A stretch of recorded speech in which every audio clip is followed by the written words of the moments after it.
Telangana rising అని డబ్బులు కొడుతున్నావు. ఇవాళ తెలంగాణ రైజింగ్ కేవలం ఆ ఫ్రంట్ పేజ్ యాడ్లు, పేపర్లలో ఫ్రంట్ పేజ్ యాడ్ల మీద, టీవీ అడ్వర్టైజ్మెంటుల్లో, హోర్డింగ్ల మీద మాత్రమే తెలంగాణ రైజింగ్. కానీ ఇక్కడ పిల్లలు మాత్రం ఆసుపత్రుల్లో మంచాల మీద ఫాలింగ్. నీదంతా హోర్డింగ్ల మీద రైజింగు. గురుకుల పాఠశాల, ప్రభుత్వ పాఠశాల పిల్లలు ఆసుపత్రులలో బెడ్ల మీద ఫాలింగ్. నీ గవర్నమెంట్ గింతే ఉన్నది. నువ్వు ఎట్లా రేజ్ అవుతున్నావు నాయన? అవినీతిలో రేజ్ అవుతున్నావు, అరాచకంలో రేజ్ అవుతున్నావు, అహంకారంలో రేజ్ అవుతున్నావు, కబ్జాలలో రేజ్ అవుతున్నావు. కానీ ప్రభుత్వ పాఠశాల పిల్లలు మాత్రం ఆసుపత్రుల మీద ఫాల్ అయిపోతున్నారు, మంచాల మీద పడిపోయిన పరిస్థితి వచ్చింది. ఈరోజు కోతలు కోయడం కాదు, రేవంత్ రెడ్డి నోరిప్పితే అబద్ధాలే. ఇక మాటలైతే కోటలు దుంకుతాయి. కోతలు కోసుడు కాదు రేవంత్ రెడ్డి. నువ్వు నిజాయితీ ఉంటే గా బడి పిల్లలకు, గా హాస్టళ్లలో ఉండే పిల్లలకు ఇంత కడుపు నిండా అన్నం పెట్టు. ఫస్ట్ నువ్వు విజన్ 2047 తొక్కుతా పీకుతా అని పిచ్చగుంట్ల మాటలు మాట్లాడకు. పిల్లలకు ఇంత కడుపు నిండా అన్నం పెట్టే కార్యక్రమం చెయ్యి. మాటలు ఎక్కువ ఉన్నాయి తప్ప అన్నీ ఉత్తముచ్చట్లే. ఏమైనా మాట్లాడితే 20,000 కోట్లతో నేను ఇంటిగ్రేటెడ్ స్కూళ్ళు పెడుతున్నా అంటాడు. 20,000 కోట్లు పెట్టి ఇంటిగ్రేటెడ్ స్కూల్ పెట్టేటప్పుడు అప్పటిదాకా పిల్లలు బతుకుంటే కదా. ఇలా పాఠాలు చదువుకోవాల్సిన పిల్లలు అరచేతిలో ప్రాణాలు పెట్టుకొని బతుకుతున్నారు, గిజగిజలు ఆడిపోతున్నారు. ఇవాళ మేము ఆ పిల్లల్ని మాట్లాడించినప్పుడు ఏం చెప్తున్నారు పిల్లలు? సార్ మాకు అన్నం దొడ్డు బియ్యం వస్తున్నది, అన్నం తినబుద్ధి అయితే లేదు, అన్నం ఉడుకుతలేదు, ఆ అన్నం తింటే కడుపును వస్తున్నది. ఇవాళ సన్న బియ్యం ఇచ్చిన కేసీఆర్ గారేమో ఆనాడు గురుకుల పాఠశాలల్లో గవర్నమెంట్ స్కూళ్లకు సన్న బియ్యం ఇచ్చి మంచిగా కడుపు నుండి అన్నం పెట్టిండు. కానీ రేవంత్ రెడ్డి వచ్చినాక బియ్యం చక్కగా ఉంటలేదు అని ఇవాళ స్వయంగా నేను ఒక 40 మంది పిల్లల్ని మాట్లాడిస్తే బారీక్ చావల్ ఆరా సాబ్, ఖానా అచ్చా నయ్యే సాబ్ అని పిల్లలు చెప్తున్నారు. మొన్న రాత్రి కలుషిత ఆహారం తిని బాగ్లింగంపల్లి గురుకుల పాఠశాల పిల్లలు 90 మంది ఇవాళ ఆసుపత్రుల పాలైపోయింది.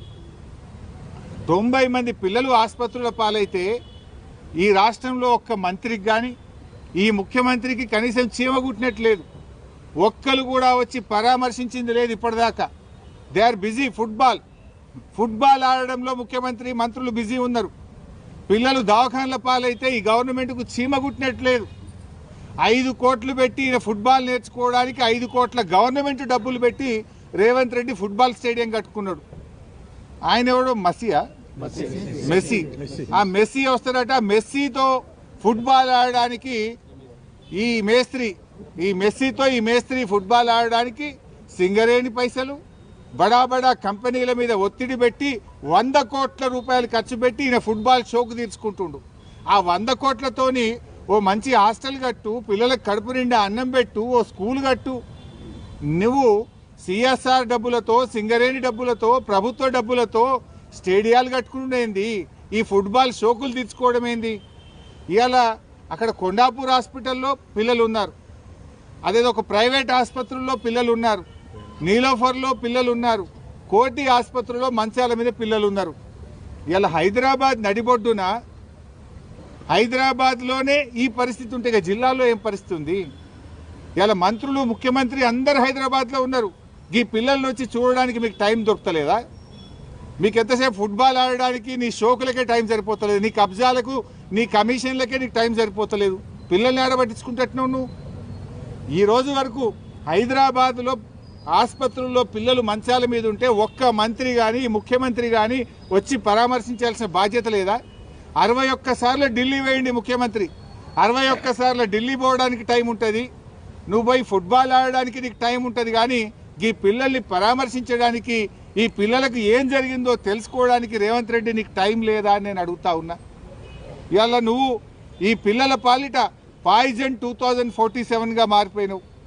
పిల్లల పాలిట పాయిజన్ 2047గా మారిపోయినావు. మాటల్లో గతంలో కూడా, పోయిన సంవత్సరం కూడా ఇట్లే ఫుడ్ పాయిజన్ అయింది. అప్పుడు బీఆర్ఎస్ పార్టీ, మేము మా పార్టీ ఆధ్వర్యంలో గురుకులాల బాట పట్టినాం, ముఖ్యమంత్రి మీద, ప్రభుత్వం మీద ఒత్తిడి పెంచినాం.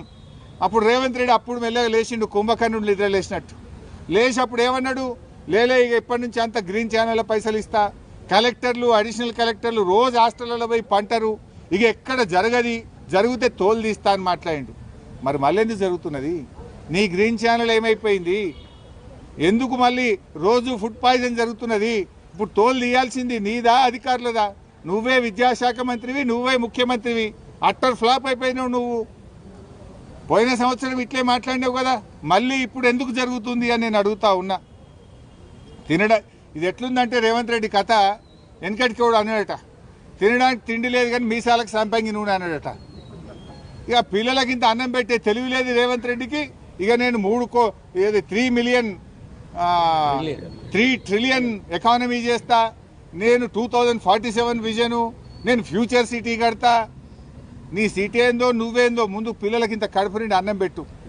అరే పిల్లలు పోయి ఒక దిక్కు పోలీస్ స్టేషన్లో కంప్లైంట్ ఇస్తే సిగ్గుండాలి. నీ మీదనే కంప్లైంట్ ఇచ్చారు కదా, నువ్వే విద్యాశాఖ మంత్రివి, నువ్వే ముఖ్యమంత్రివి.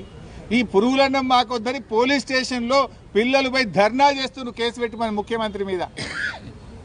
ఆడ పాపం షామీర్పేట గురుకులానికి మా బీఆర్ఎస్వి పిల్లలు పోతే వాళ్ళు ఏం చెప్తున్నారు, బాత్రూములు కడిగేటువంటి బ్రష్లతోని భోగోన్లు కడుగుతుండట. ఏం కావాలి ఆ పిల్లల పరిస్థితి? ఇంత దారుణంగా ఉంటుందా పిల్లల పరిస్థితి? 2 ఏళ్ళైంది నీ గవర్నమెంట్ వచ్చి, 2 ఏళ్ళైనా పిల్లలకి ఇంత అన్నం పెట్టలేవా రేవంత్ రెడ్డి? ఏదో కొత్తగా వచ్చినా ఏడాది తప్పించుకున్నావు. నిన్ననే 2 ఏళ్ల పాలనను సంబరాలు చేసుకున్నావు, తెగ సంబరాలు చేసినావు కదా. కోట్ల రూపాయలు గవర్నమెంట్ సొమ్ములు ఖర్చు పెట్టి 100 కోట్లతో అడ్వర్టైజ్మెంట్లు పెట్టి పేపర్లల్లో, టీవీలల్లో, హోర్డింగ్లల్లో దేశం మొత్తం రాష్ట్రం ఏడ చూసినా నీ బొమ్మలు పెట్టుకున్నావు. నీ బొమ్మలు మస్తుగా చూసినాం కనుక పిల్లలకి ఇంత అన్నం పెట్టు. అన్నం పెట్టే చేతనైతే లేదు నీకు. ఇవాళ రేవంత్ రెడ్డి గారు ఎందుకో ఏమో నాకు అర్థం కాదు, పేద పిల్లల మీద పగబట్టిండి రేవంత్ రెడ్డి. ఆ పేద పిల్లలకు కనీసం ఇందాక పిల్లలు చెప్తున్నారు, సార్ పొద్దుగాల చలికాలం ఆడపిల్లలు వాళ్ళు ఆ సన్నీళ్ళతో స్నానం చేయలేకపోతున్నాం సార్, ఒక గీజర్ పెట్టింది సార్ అని ఆ పిల్లలు బతిలాడుతున్నారు.